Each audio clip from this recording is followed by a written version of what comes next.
네, 안녕하십니까. 오늘은 11월 29일 월요일, 월요 성경 시간입니다. 월요 성경. 네, 매주 월요일은 월요 성경. 오늘은 지혜문학 13번째, 마지막 시간이죠. 잠언, 욥기, 코엘렛, 집회서, 지혜서가 마지막입니다. 네, 13강, 14강 오늘 하겠습니다. 자, 옛날에는 이 지혜서를 솔로몬의 지혜라고 불렀는데, 사실 지혜서 안에 솔로몬이라는 단어는 안 나오죠, 그죠? 그냥 솔로몬이 썼을 거라고, 그 당시 문학적 방법이라는 거예요. 솔로몬의 권위 아래 이 작품이 나왔다, 이렇게 했는데, 사실은 이집트의 알렉산드리아에 있는 유다교 문헌들과 관련 있는 작품이고, 이집트 알렉산드리아의 어떤 사람이 이것을 썼을 것이다. 이집트의 알렉산드리아에 있는 어떤 사람이 히라보로 히브리어로 썼다? 아니다. 히라보로 바로 썼다. 그래서 제목은 그냥 옛날에는 솔로몬 지혜인데 그냥 지혜서.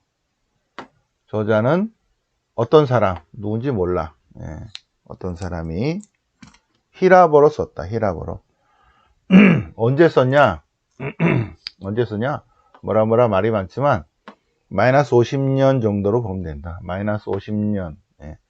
중요한 거는 마이너스 50년에 히라보로 바로 썼다. 히라보로. 마이너스 50년이니까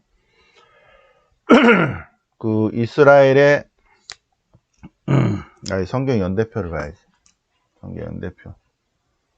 자, 어디 갔어?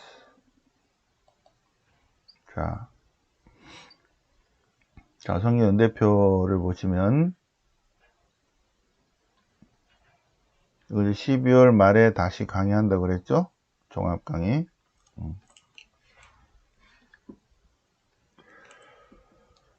자, 이걸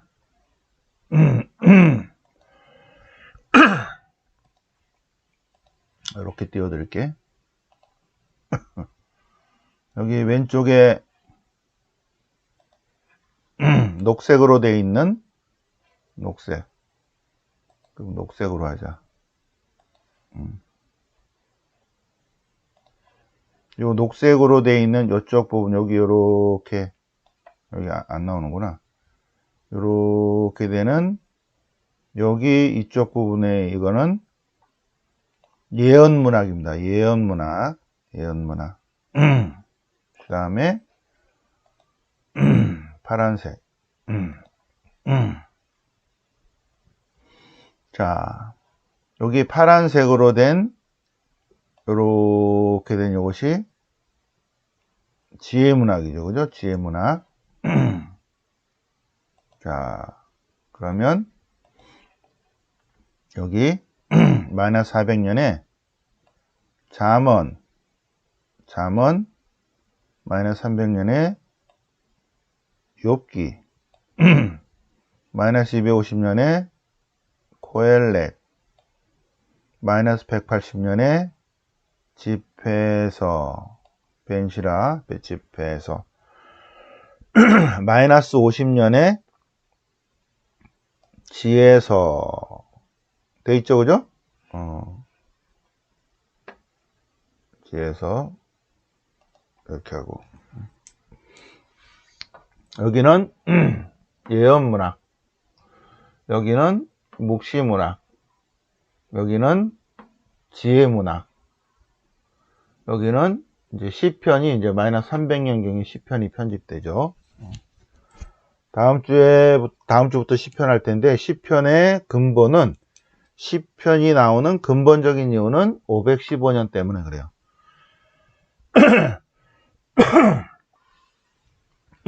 그 전에 성전은 왕의 성전이야, 왕의 성전.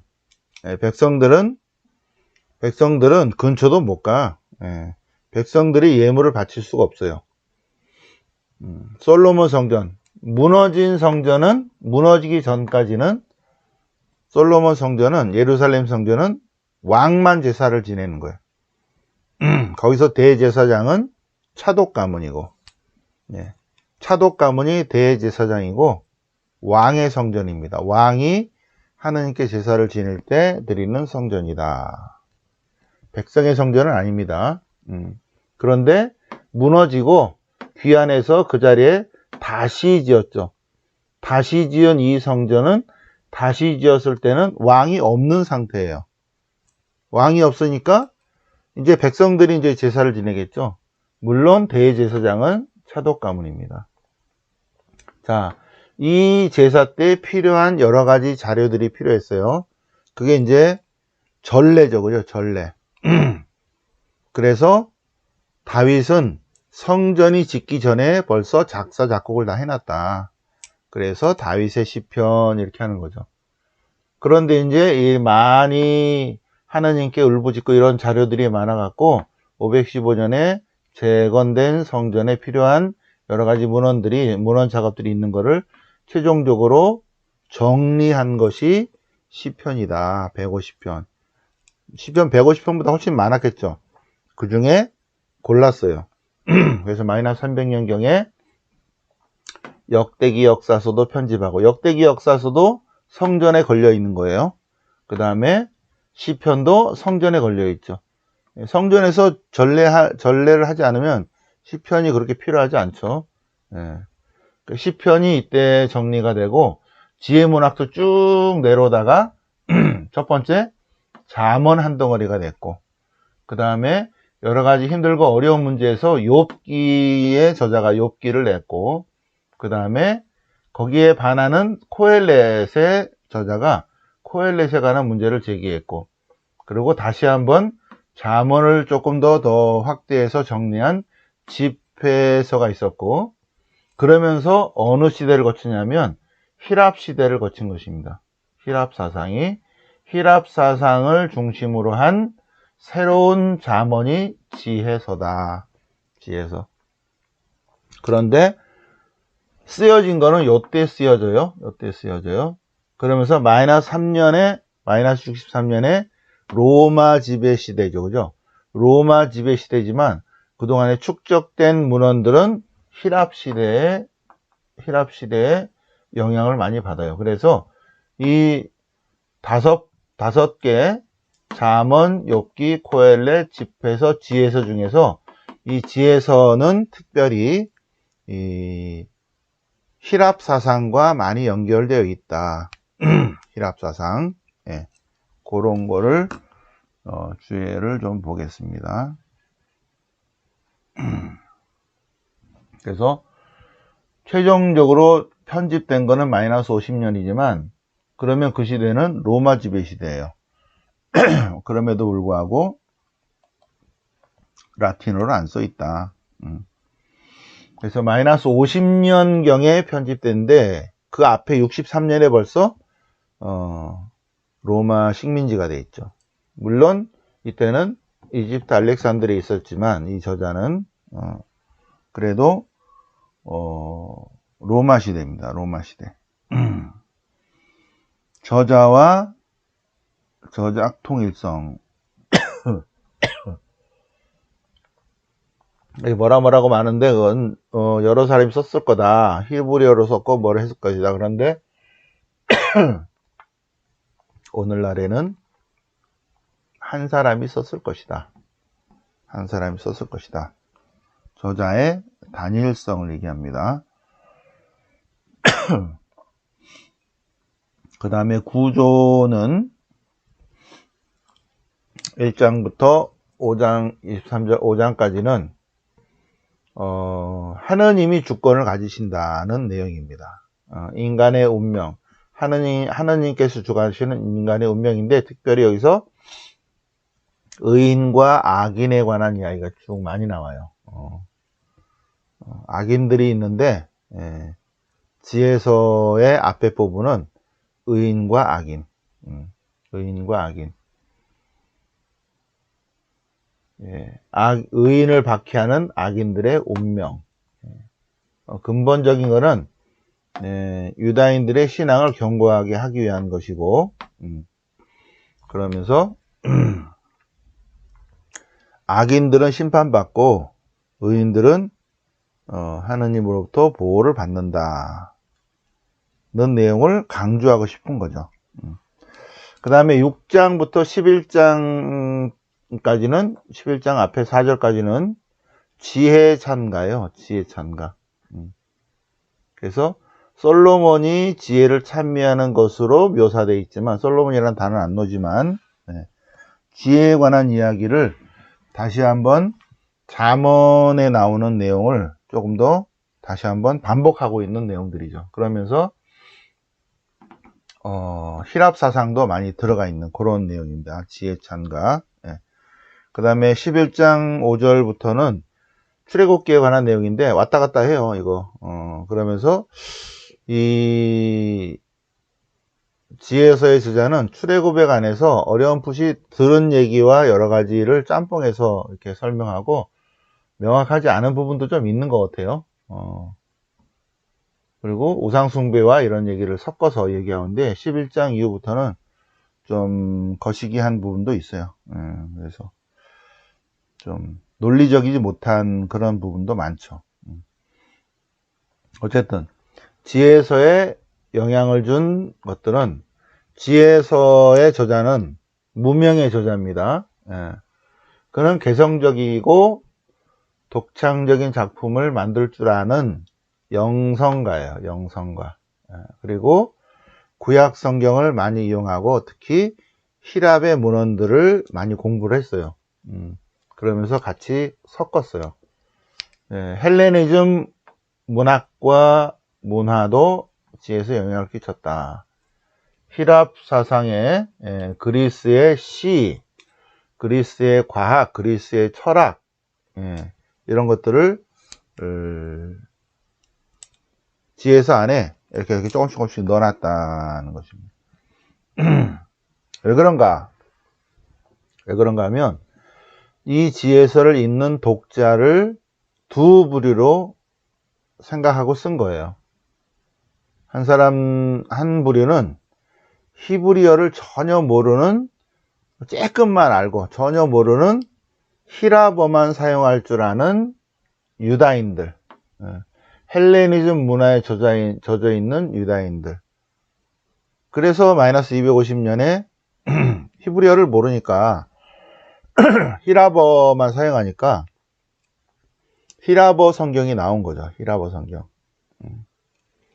그래서 첫 번째 독자는 자기 모국어를 모르고 식민지 상태에 있으면서 히랍 문화에 젖어들고 히라버만 아는 유다인들을 위해서 썼고, 또 하나는 그리스 사람들, 그리스 독자들, 유다인이 아닌 사람들을 위해 썼어요. 유다인이 아닌 사람들, 히라버를 쓰는 사람들. 그 두 파트를, 두 사람을 겨냥하면서 유다교의 지혜가 얼마나 뛰어난가, 유다교의 전통사상, 정통사상이 얼마나 뛰어난가, 절대적 우월성에 대해서, 유다교 지혜의 절대적 우월성에 대해서 강조하고 싶었던 것입니다. 특히 지혜서에 나오는, 이제 지혜서니까 마이너스 50년이니까 보다 더 묵시문학보다 조금 더 정확히 나온 게 불사불멸이라는 개념이에요. 불사. 죽지 않는다는 거죠. 불멸, 멸하지 않는다는 거죠. 불사불멸인데, 불사불멸이라는 개념은 히랍사상입니다. 히랍사상. 부활이라는 것도 히랍사상이에요. 그래서 히랍의 문화를 참고를 해서 묵시문학에서 의인들의 부활에 관한 것을 표현을 했습니다. 그런데 마이너스 50년경에 쓰인 지혜서는 그거보다 한 발 더 나갔죠. 그래서 인간의 영혼의 불사불멸에 관해서 얘기했는데, 누가 불사불멸하냐면 아무나 불사불멸이 아니라 의인들만 불사불멸한다는 거예요. 그게 다르죠. 네. 묵시문학도 마찬가지입니다. 하느님을 섬기고 하느님을 사랑하는 사람들이 억울하게 죽임을 당하면 하느님께서 다시 건지실 것이다 하는 거예요. 악인들은 건지지 않죠. 그죠? 여기도 마찬가지로 의인들의 불사불멸, 그 묵시문학보다 조금 더 명확하게 의인들의 불사불멸에 대해서 더 명확하게 얘기를 하고 있고, 그리스 영향을 받았을 것이다. 당연하다. 육신의 부활에 관한 가르침도 그렇고, 의인들의 생명은 육체적 죽음으로 끝나는 것이 아니라 다시 육은 사라지지만 영혼은 불사불멸이다. 그래서 하느님을 따랐기 때문에 하느님께서 그 영혼을 건지셔서 하느님 곁에서 영원히 영광스럽게 지속이 된다는 것입니다. 악인은 절대로 불사불멸하지 않는다. 그 다음에 지혜의 의인화. 물론 잠언에서도 나왔지만 지혜서에서 다시 지혜를 사람과 같이 솔로몬이 뭐 이렇게 쭉 표현하는 것으로 쭉 나옵니다. 지혜. 그래서 이거는 성경 본문을 보시면 될 것 같아요. 설명은 이거는 그냥 이렇게 밴드에 올려놓겠습니다. 자, 그러면 성경 본문을 보시겠습니다. 여러분도 지혜서를 다 피세요. 지혜서. 다 피셨어요? 그냥 설명만 들으려는 분이 저기 계시네. 저분은 지금 설거지 하면서 지금 듣고 계시네. 어허.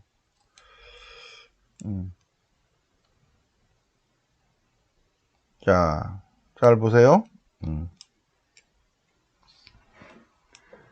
지혜서 1장 1절에 통치자들에 대해서 얘기하고 있죠. 통치자들아. 세상의 통치자들아, 정의를 사랑하라. 선량한 마음으로 주님을 생각하고 순수한 마음으로 그분을 찾아라. 조금 더 자세히 보겠습니다. 세상의 통치자들아, 공정과 정의를 실천하라. 그러기 위해서는 먼저 정의를 사랑해야 한다. 마우스가 이렇게 와야지. 정의를 사랑하여라. 주님을 생각하고 그분을 찾아라. 주님은 당신을 시험하는 이들은 안 만나주고 불신하는 자들에게 당신을 드러내 보이지 않으신다. 삐뚤어진 생각을 하는 사람은 하느님에게서 당연히 멀어지고 그분의 권능을 시험하는 자들은 어리석은 자로 드러난다. 지혜는 하느님의 지혜죠. 하느님 옆에 있는 지혜는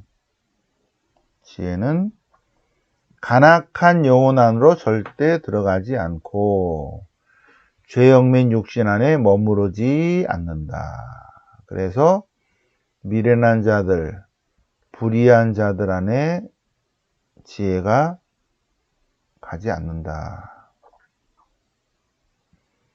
온 세상에 충만한 주님의 영은 만물을 총괄하는 존재로서 사람이 하는 말을 다 알아듣는다. 그래서 불의를 짓거리는 자는 지혜가 다 말을 알아들으니까 반드시 탄로난다. 정의가 그를 그냥 지나쳐버리지 않을 것이다. 그러니 혀를 조심해야 된다. 혀. 거짓을 말하는 영혼은 파멸로 가리라. 지혜서 1장의 내용입니다. 지혜서 1장. 자, 하느님께서는 지혜서 1장 13절, 하느님께서는 죽음을 만들지 않으셨다. 그리고 하느님은 항상 살아계신 하느님이기 때문에 살아있는 사람들의 멸망을 기뻐하지 않으신다. 하느님께서는 만물을 존재하라고 창조하셨으니 하느님 안에는 파멸의 독이 없다.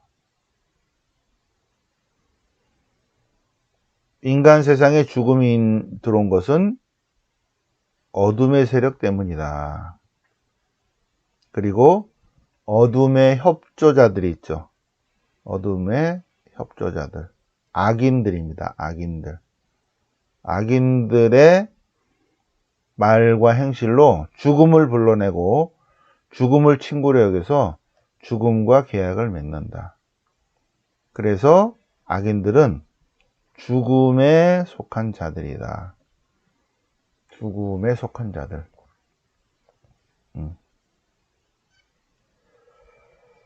그래서 지혜서 2장을 보면 악인들의 생각이 쭉 나옵니다. 악인들의 생각이 쭉 나와요. 그런데 악인들은 그렇게 생각하지만 그들의 생각은 틀렸다. 여기를 볼까요? 악인들의 생각은 틀렸다. 그들의 악이 그들의 눈을 멀게 한 것이다. 정녕 하느님께서는 인간을 불멸의 존재로 만드셨는데, 그런데 어둠의 세력의 장난으로 세상에 죽음이 들어와 죽음에 속한 자들을 모아가지고 자기 하수인으로 만들어서 악인들이죠. 그래서 악인들은 이미 죽음에 속한 자들이에요. 영벌을 받는 사람들이죠. 인간은 멸하지 않는 존재인데 하느님 안에서 불사불멸의 영혼입니다. 하느님을 따르는 사람들은. 근데 어둠의 세력들이 자기 친구들을 불러 모았죠. 그들이 악인들입니다. 악인들. 악인들의 생각과 삶이 나오죠. 악인들은 올바른 사람들을 괴롭히는 거예요. 하느님께로 못 가게. 악인들에게 덫을 놓자. 정녕 그들이 하느님의 아들이라고 하고 하면 그들을 모욕과 고통으로 시험해 보자. 악인들의 삶과 생각입니다. 악인들의 그릇된 생각 있죠? 이 악마의 시기로 죽음이 들어왔고, 죽음에 속한 자들, 악인들은 죽음을 맛본다. 의인들의 영혼은 하나님의 손안에 있어 어떠한 고통도 겪지 않을 것이다.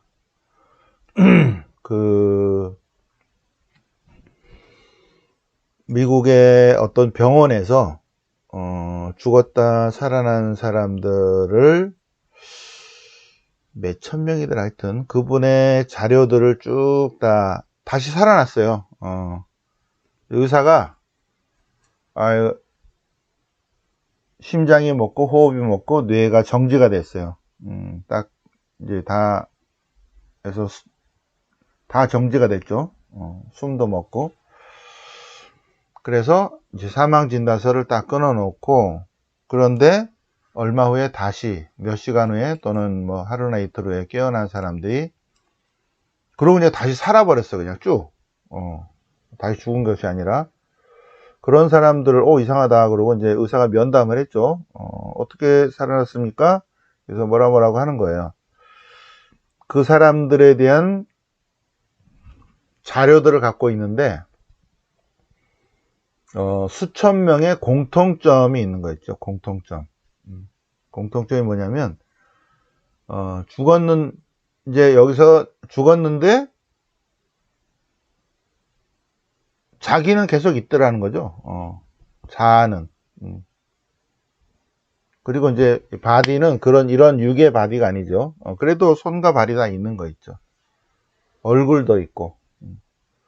그래서 죽었는데 갔다 온 사람들이 종교를 가졌건 안 가졌건, 남자건 여자건, 어린이건 나이가 많던, 흑인이건 백인이건, 돈이 많았던 적었던, 교육을 많이 받았던 적게 받았던, 그 모든 것을 떠나서 공통적으로 하는 얘기들이 있다는 거죠. 그게 1번, 죽음 이후의 삶이 계속 지속되고 있다. 2번, 저쪽 세상을 갔더니 갔다 와서 한 사람들의 공통적인 것은 바르게 산다는 거예요. 바르게. 악한 행동을 하지 않고 신앙을 가졌든 안 가졌든 바르게 살려고 노력하고 남을 도와주려고 노력한다는 것입니다. 또 하나의 공통점이 하나는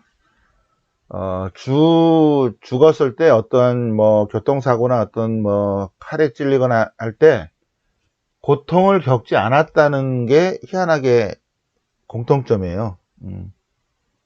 그러니까 고통을 느끼기 전에 딱 스톱이 되는 거 있죠.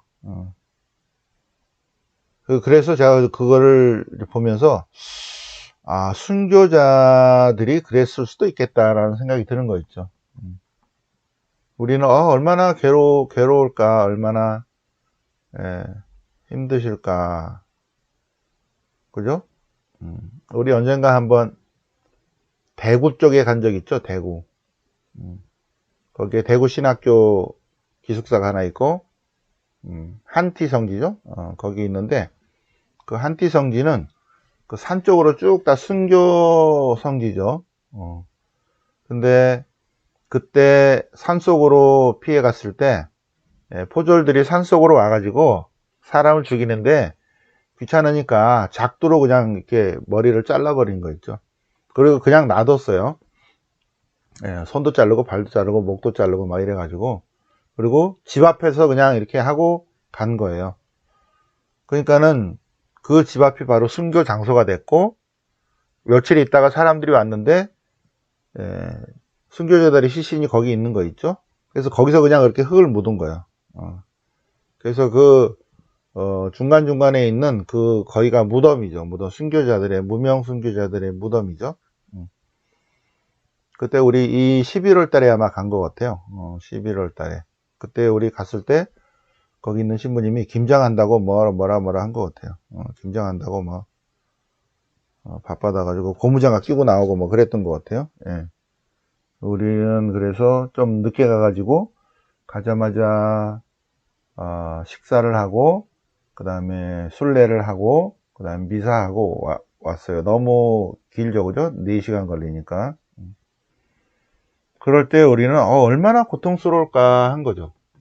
근데 한편으로 그것이 맞는지 안 맞는지 제가 더 연구를 좀 해보겠습니다. 고통을 느끼기 전에 영혼이 벌써 빠졌다는 거죠. 오감을 느끼기 전에. 그래서 돌아가신 분들이 어떻게 그런 고통을, 의인들의 영혼은 하느님의 손에 있어서 어떤 고통도 겪지 않았을 것이다. 맞을 것 같아요. 맞을 것 같아요. 그렇지 않을 것이다. 평화를 누리고 있다. 은총을 많이 받는다. 의인들은 불사불멸의 희망을 갖고 있다. 그럴 것입니다. 주님을 신뢰하는 이들은 진리를 깨닫고 그분을 믿는 이들은 그분과 함께 사랑 속에 살 것이다. 그러나 악인들은, 주님을 거역한 악인들은 그 후손이 저주를 받는다. 후손이 저주를 받는다. 자, 이 구약의 어떠한 그 문화 안에는 자식이 많으면 하느님이 복을 내렸고, 자식이 없으면 저주, 하느님이 그 가정을 축복하지 않았다, 그런 마인드가 있거든요. 근데 이제 4장에서는 아기는 아무리 자손이 많아도 소용이 없다는 거죠. 그래서 그런 것도 쭉 나오고, 의인은 이제 요 4장 7절 보세요. 의인은 때에 이르게 죽더라도 안식을 얻는다. 이게 영예로운 나이는 장수로, 누가 오래 살았냐로 결정되지 않는다. 살아온 횟수로 셈하지 않는다. 사람에게는 예지가 백발이고 티 없는 삶이 원숙한 노년이다. 네. 사람에게는 영예로운 나이는 마우스가 이렇게 가야지. 영예로운 나이는 장수로 결정되지 않고 살아온 횟수로 셈하지 않는다. 사람에게는 예지가 백발이고 티 없는 삶이 곧 원숙한 노년이다. 하느님 마음에 들어 그분께 사랑받던 그는 죄인과 함께 살다가 하느님 쪽으로 자리가 옮겨졌다. 하느님께서 그를 죄에 물들지 않게 들어 올리신 것이다. 들어 올리셨다. 그래서 하느님께서 안전한 곳으로 데려가셨다는 거죠. 그런데 악인들은 그거를 깨닫지 못한다. 깨닫지 못한다.